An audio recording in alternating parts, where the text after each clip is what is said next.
Good evening candidate. तो आज के इस सेशन में हम लोग बात करेंगे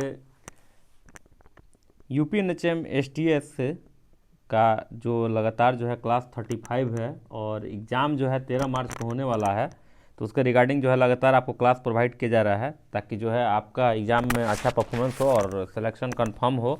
मैंने पहले भी बोला था बहुत से कैंडिडेट जो है कि कैंडिडेट मैंने आपको जो क्लासेस करा रहा हूँ मात्र बहुत ही कम पैसे पर, मात्र 29 रुपीज़ पर, ना के चलिए कि मान के चलिए कि आपने कुछ नहीं दिया है। 29 रुपये तो कुछ नहीं होता है कैंडिडेट, ठीक है, 29 रुपये कुछ नहीं है, ठीक।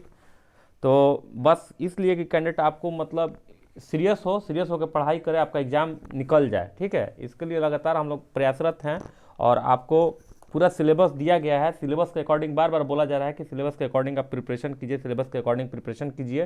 तो आप सेल्फ स्टडी भी कीजिए, खूब मन लगा के पढ़िए, ठीक है।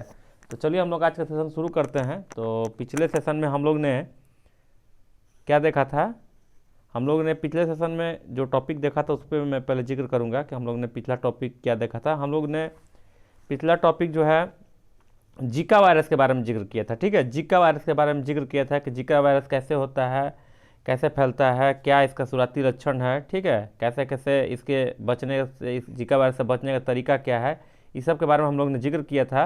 और फिर हम लोग ने चिकनगुनिया वायरस के बारे में भी जिक्र किया था, ठीक है। कि आज के सेशन में हम लोग जो है चिकनगुनिया वायरस को फिर से रिपीट करते हैं और देखने की कोशिश करते हैं।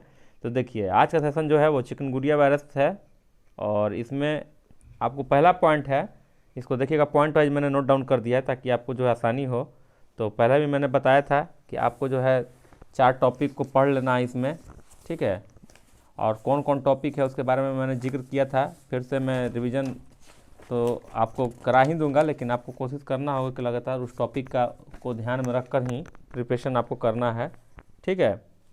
तो हम लोग ने जीका वायरस, ठीक है, हम लोग ने जीका वायरस, डेंगू, चिकनगुनिया, ठीक है, मलेरिया, इस सब के बारे में हम लोग ने कंप्लीट सेशन लिया है। तो इसको हम लोग फिर से देखते हैं और रिवीजन करते हैं। तो आज का सेशन में हम लोग देख रहे हैं चिकनगुनिया वायरस के बारे में, ठीक है। तो चिकनगुनिया वायरस जो है इन्फेक्शन के कारण मानसून के मौसम में के दौरान आमतौर पर होने वाली बीमारी है, ठीक है। ये पहला पॉइंट है आपका, ध्यान दीजिएगा, ठीक है। चिकनगुनिया वायरस में पहला पॉइंट है, पहला पॉइंट क्या इसमें है कि चिकनगुनिया वायरस जो है इन्फेक्शन के कारण मानसून के दौरान आमतौर पर होने वाली बीमारी है। सेकंड पॉइंट है, यह बीमारी मनुष्यों में चिकनगुनिया वायरस ले जाने वाले मच्छरों के काटने के कारण होती है, ठीक है, ये ध्यान रखना होगा। थर्ड पॉइंट है, एडिस इजिप्टी और एडिस एल्बोफिक्ट्स मच्छर के कारण चिकनगुनिया वायरस होता है। थोड़ा सा प्रोनाउंसिएशन देखेंगे तो एडिस जो है यहाँ पर देख लीजिए, एडिस इजिप्टी और एडिस एल्बोफिक्ट्स, ठीक है ना। इस मच्छर काटने से जो है आपको क्या होता है, चिकनगुनिया वायरस होता है, ठीक है। चिकनगुनिया वायरस जो है व्यक्ति से व्यक्ति में संचारित होता है अगर उस प्रजाति की मादा मच्छर ने उन्हें काटा है, ठीक है। बीमारी आमतौर पर काटने के 4 से 6 दिनों तक अपने लक्षण दिखाना शुरू नहीं करता है, मतलब 4 से 6 दिन के अंदर, मतलब सोचिएगा कि आपको तुरंत ऐसा असर दिखने लगता नहीं, कुछ टाइम लग जाता है, ठीक है। यह मच्छर आमतौर पर दिन और दोपहर के समय में काटते हैं, ठीक है। तो ध्यान रखिएगा। आगे इसमें पॉइंट है कि WHO के अनुसार, मतलब कि वर्ल्ड हेल्थ ऑर्गेनाइजेशन के अनुसार जो है इस बीमारी के प्रमुख लक्षण बताया गया है।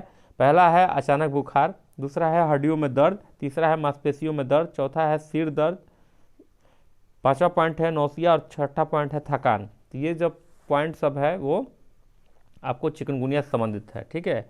इसके बाद है चिकनगुनिया का इलाज नहीं किया जाता है तो यह आंखों के नुकसान के साथ साथ न्यूरोलॉजिकल और हृदय संबंधित जटिलताओं सहित बड़े नुकसान का कारण बन सकता है, इसलिए अलर्ट रहने की ज़रूरत है। तो एग्जाम में आपको इससे क्वेश्चन पूछ सकता है। तो थोड़ा मोड़ा जो आपको इन्फॉर्मेशन मैंने दिया हूँ उसके अनुसार जो है आप प्रिपरेशन कर सकते हैं। साथ साथ जो है आप सेल्फ स्टडी भी इसके बारे में विस्तृत, अगर आपके पास समय है तो आप कर सकते हैं, अदरवाइज इतना पढ़िए और इतना ही को रिविजन कीजिए, ज़्यादा आपके लिए बेटर रहेगा, ठीक है। तो अब हम लोग आगे की ओर चलते हैं और हम लोग अब देखते हैं डेंगू, ठीक है, डेंगू के बारे में।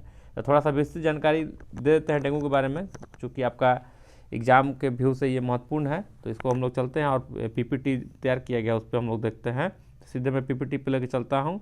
देखिए डेंगू बुखार के बारे में, चलिए पहला इसमें पॉइंट क्या है कि ये क्या होता है, ठीक है। डेंगू बुखार जो है आम संचारी रोग है, माने कम्युनिकेबल डिजीज है, जिसकी मुख्य विशेषताएं हैं तीव्र बुखार, अत्यधिक शरीर दर्द तथा सिर दर्द, ठीक है।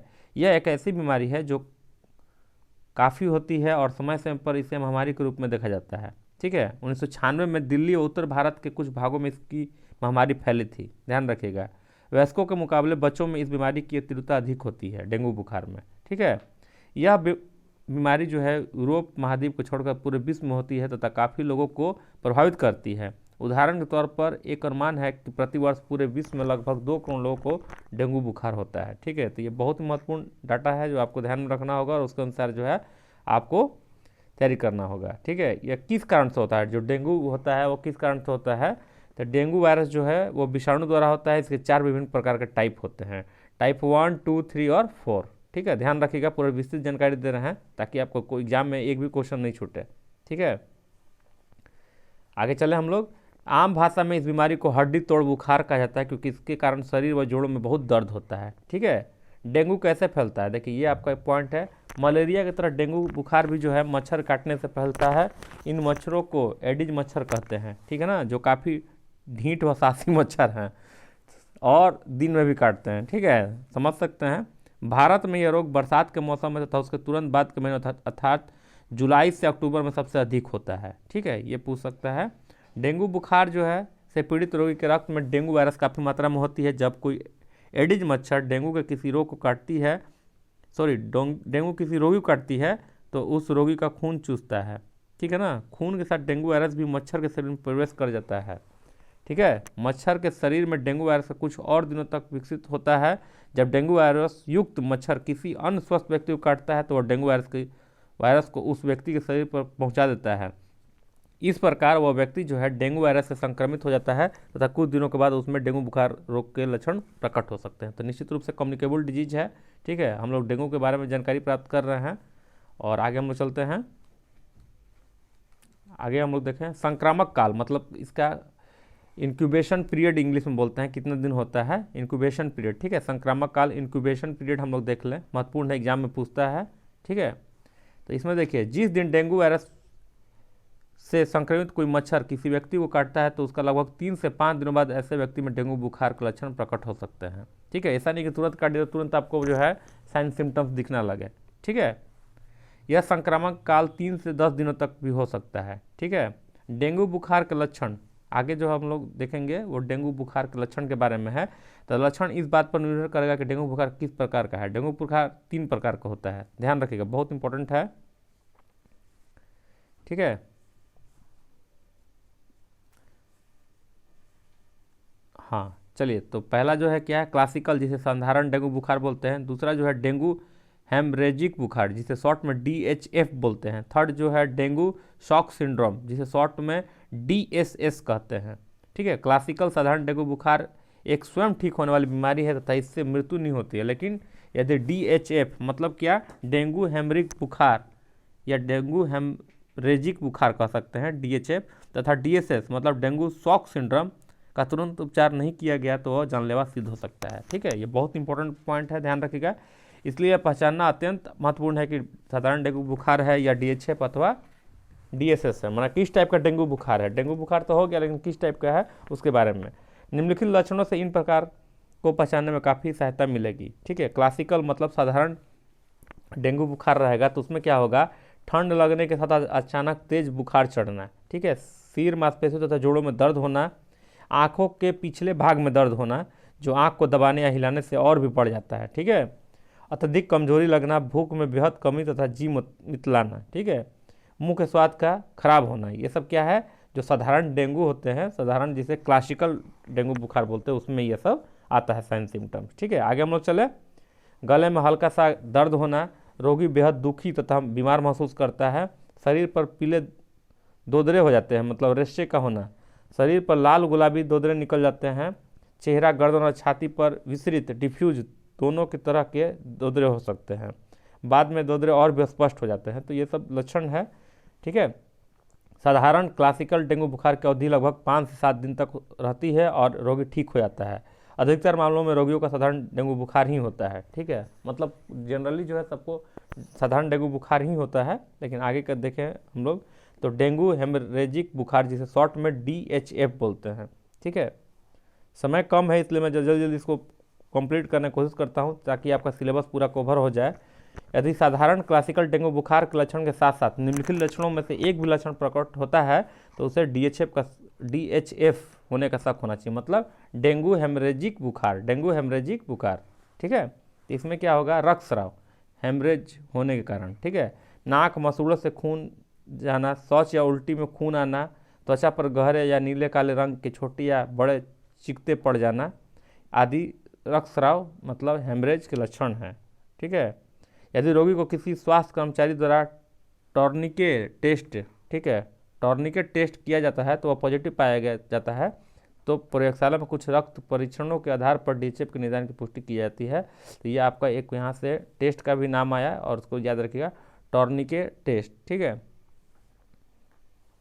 है, आगे हम लोग चलें।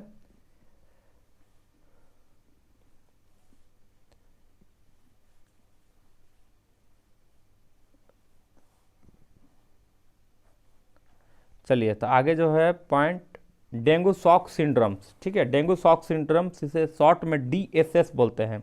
इस प्रकार के डेंगू बुखार में DHF के ऊपर बताए गए लक्षणों के साथ साथ शॉक की अवस्था के कुछ लक्षण भी प्रकट होते हैं। डेंगू बुखार में शॉक के लक्षण ये होते हैं, क्या क्या होता है, रोगी जो है अत्यधिक बेचैन हो जाता है और तेज बुखार के बावजूद भी उसका त्वचा ठंडी महसूस होती है। ठीक है, रोगी धीरे धीरे होश खोने लगता है, मतलब बेहोशी की ओर जाता है।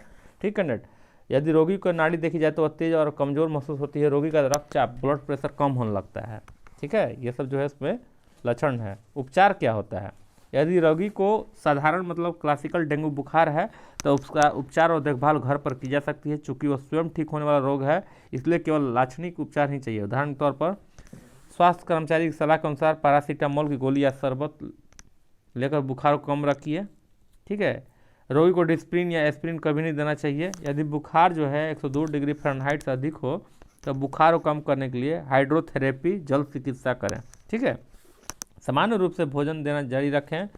बुखार की स्थिति में शरीर को और अधिक भोजन की आवश्यकता होती है, रोगी को आराम करने दें। ठीक है, तो ये छोटा सा उपचार है जो क्लासिकल टाइप के डेंगू बुखार होता है उसमें। आगे हम लोग चले, यदि रोगी में DHF या DSS की ओर संकेत करने वाली एक भी लक्षण प्रकट होता नजर आए तो शीघ्र रोगी को निकटतम अस्पताल में ले जाए ताकि वहां आवश्यक परीक्षण करके रोग का सही निदान किया जा सकता है, मतलब ट्रीटमेंट सही किया जा सकता है और उसका उपचार शुरू किया जा सके। जैसे कि द्रव्य या प्लेटलेट्स कोशिकाओं को नेस में चढ़ाया जाना। प्लेटलेट्स एक प्रकार की रक्त कोशिकाएं होती हैं जो DHF या DSS से में कम हो जाती हैं। ठीक है, यह भी याद रखने योग्य बात है कि डेंगू बुखार में प्रत्येक रोगी को प्लेटलेट्स चढ़ाने की आवश्यकता नहीं होती है। तो ये सिंपल है, जो दिया हुआ उसी को मैं रिपीट कर रहा हूँ। अब यहाँ पर क्या कर रहा है, कुछ याद रखिए, कृपया याद रखिए। क्या याद रखिए भाई, यदि समय पर सही निदान करके जल्दी उपचार शुरू किया जाए तो DHF या तथा DS को भी संपूर्ण उपचार संभव है, मतलब गंभीर जो डेंगू का बुखार है उसका भी उपचार संभव है। ठीक है, अब चलिए हम लोग देखते हैं रोकथाम। डेंगू बुखार की रोकथाम सरल, सस्ती तथा बेहतर है। आवश्यकता है कुछ सामान्य उपाय बरतने के जो निम्नलिखित है। क्या, एडिज मच्छरों का प्रजनन जो है रोकना, मतलब वो उसका पनपना ना हो उसके लिए रोकें। एडिज मच्छरों के काटने से बचाव। ठीक है, अब आगे देखिए कि एडिज मच्छरों को प्रजनन रोकने के लिए क्या कर सकते हैं। तो मच्छर केवल पानी के स्रोत में ही पैदा होता है, जैसे कि नालियों में, गड्ढे में, रूम कूलर्स में, टूटी बोतलों में, पुराने टायर्सों में, डिब्बों तथा ऐसी ही अन्य वस्तुओं में जहाँ पानी ठहरता हो। ठीक है, अपने घर में और आसपास पानी एकत्रित ना होने दें। गड्ढों को मिट्टी से भर दें, रुकी हुई नालियों को साफ कर दें। रूम कूलरों तथा फूलदानों का सारा पानी सप्ताह में एक बार पूरी तरह खाली कर दें। उन्हें सुखाए तथा फिर से भरें। खाली व टूटे फूटे टायरों, डिब्बों तथा बोतलों आदि का उचित विसर्जन करें। घर के आसपास सफाई रखें। ठीक है, यही सब तो है उपाय जिससे आप जो है मच्छर को पनपने से रोकेंगे, डेंगू नहीं होगा आपको। ठीक है, आगे हम लोग चलें। पानी की टंकियों तथा बर्तन को सही तरीके से ढक कर रखें ताकि मच्छर उसमें प्रवेश ना कर सके और प्रजनन ना कर पाए। ठीक है, यदि रूम कूलर तथा पानी की टंकियों को पूरी तरह खाली करना संभव नहीं है तो यह सलाह दी जाती है कि उनमें सप्ताह में एक बार पेट्रोल या मिट्टी का तेल डाल दें। ठीक है, यदि 100 लीटर पानी के लिए 300 मिलीलीटर पेट्रोल या मिट्टी का तेल पर्याप्त है, मतलब क्या कहना है कि अगर 100 लीटर पानी है तो वहाँ पर 300 मिलीलीटर पेट्रोल या मिट्टी का तेल डाल देंगे तो आपको मच्छर नहीं पनप देगा। ऐसा करने से मच्छर का पनपना रुक जाएगा। ठीक है, देखिए यहाँ पर कैसे दर्शाया गया है चित्र में। ठीक है, आगे चले कूलर पर किस तरह से। पानी के स्रोतों में आप कुछ किस्म की मछलियाँ जैसे कि गम्बूसिया, ठीक है, लेबिस्टर भी डाल सकते हैं। यह मछली पानी में पनप रहे मच्छरों और उनसे अंडों को खा जाती है। इन मछलियों का स्थानीय प्रशासनिक कार्यालय जैसे कि बीडीओ कार्यालय से प्राप्त किया जा सकता है। ध्यान रखें कैंडिडेट, बहुत महत्वपूर्ण है। ठीक है, आगे चले हम लोग। यदि संभव हो तो खिड़कियों और दरवाजों पर महीन जाली लगाकर मच्छरों को घर में आने से रोकें। मच्छरों को भगाने और मारने के लिए मच्छरनाशक क्रीम, स्प्रे, मैट्स, कॉइल्स आदि प्रयोग करें। गूगल के धुएं से मच्छर भगाना एक अच्छा देसी उपाय है। गूगल करने का गोबर के ये जो उपले हैं उससे। ठीक है, रात में मच्छरदानी के प्रयोग से भी मच्छरों काटने से बचा जा सकता है। ठीक है, और तेल का प्रयोग करके भी तो मच्छर भगा सकते हैं आप, मैंने बताया अभी, पेट्रोल या किरोसिन तेल। ऐसे कपड़े पहनना चाहिए ताकि शरीर का अधिक से अधिक भाग ढका रहे। यह सावधानी बच्चों के लिए अति आवश्यक है। बच्चों का मलेरिया सीजन कब होता है? जुलाई से अक्टूबर तक में। निक्टर व टी शर्ट ना पहनना है तो अच्छा है, मतलब फुल बाँ का आप कोशिश करें कि जुलाई से अक्टूबर तक अलर्ट रहें। आगे है कि मच्छरनाशक दवाई छिड़कने वाले कर्मचारी जब भी कार्य करने आए तो उन्हें मना मत कीजिए। घर में दवाई छिड़कवा आप ही के हित में है। मतलब आते हैं, अगर आपको नगर पालिका से अगर आते हैं सैनिटेशन के लिए, आपको छिड़काव के लिए, तो उनसे छिड़काव कराना चाहिए। ठीक है, घर के अंदर सभी क्षेत्रों में सप्ताह में एक बार मच्छरनाशक दवाई का छिड़काव अवश्य कराएं। यह दवाई जो है फोटो फ्रेम, पर्दों, कैलेंडरों आदि के पीछे तक घर के स्टोर, कक्ष व सभी कोनों में अवश्य छिड़काएं। दवाई छिड़कते समय अपने मुंह और नाक पर कोई कपड़ा अवश्य बांध ले तथा खाने पीने की सभी वस्तुओं को ढक कर रखें। तो ये कॉमन सेंस आप करते ही हैं। फ्रिज के नीचे रखी हुई पानी इकट्ठा करने वाले ट्रे को भी प्रतिदिन खाली कर दें। देखिए यहाँ पर दिखाया गया है किस तरह से सैनिटेशन का काम हो रहा है। ठीक है, अपने घर के आसपास के क्षेत्र में सफाई रखें। कूड़ा करकट इधर उधर ना फेंकें। घर के आसपास जंगली घास या झाड़ियाँ आदि ना उगने दें। घर के आसपास कम से कम 100 मीटर के अर्धव्यास में तो बिल्कुल नहीं होना चाहिए सब। ठीक है, ये मच्छरों के लिए छिपने व आराम करने के स्थलों का कार्य करते हैं। ठीक है, तो ये ध्यान रखिएगा कैंडिडेट। देखिए किस तरह से सैनिटेशन हो रहा है, सफाई हो रहा है। यदि आपको लगता है कि आपके क्षेत्र में मच्छरों की संख्या में अधिक वृद्धि हो गई हो, तो फिर बुखार से काफ़ी लोग ग्रसित हो रहे हो, तो अपने स्थानीय स्वास्थ्य केंद्र, नगरपालिका या पंचायत केंद्र में अवश्य सूचना दें। यह भी याद रखें कि योग बात है कि एडिस मच्छर दिन में भी काट सकते हैं। ठीक है, इसलिए इनको काटने से बचाव के लिए दिन में भी आवश्यक सावधानियाँ बरतनी चाहिए। यदि किसी कारणवश दरवाजों और खिड़कियों पर जाली लगवाना संभव नहीं है तो प्रतिदिन पूरे घर में पायरीथ्रम घोल का छिड़काव कर लें। ठीक है, पायरीथ्रम घोल का छिड़काव कर लें।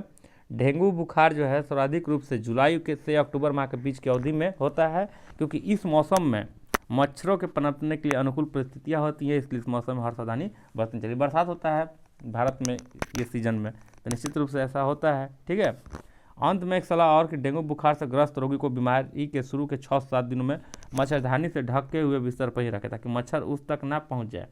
उस उपाय समाज के अन्य व्यक्तियों को डेंगू बुखार से बचने में काफ़ी सहायता मिलेगी। तो बहुत अच्छा है ये आपको जानकारी, और आप खुद समझ रहे हैं कैंडिडेट। आगे देखें, यदि आपको कोई भी ऐसा लगे कि काफ़ी व्यक्ति ऐसे बुखार से पीड़ित हो जो डेंगू से हो, तो यथाशीघ्र स्थानीय स्वास्थ्य अधिकारियों को इसकी सूचना दें। ऐसा करने से डेंगू बुखार को महामारी के रूप में धारण करने से पहले आवश्यक कदम उठाकर नियंत्रित किया जा सकता है। तो ये बहुत अच्छा इन्फॉर्मेशन है कैंडिडेट। तो सेशन हुआ समाप्त। तो लगातार आप प्रिपरेशन करते रहे। मैं फिर से बोल रहा हूँ कि आप सेल्फ स्टडी भी कीजिए, ठीक है। Thank you very much.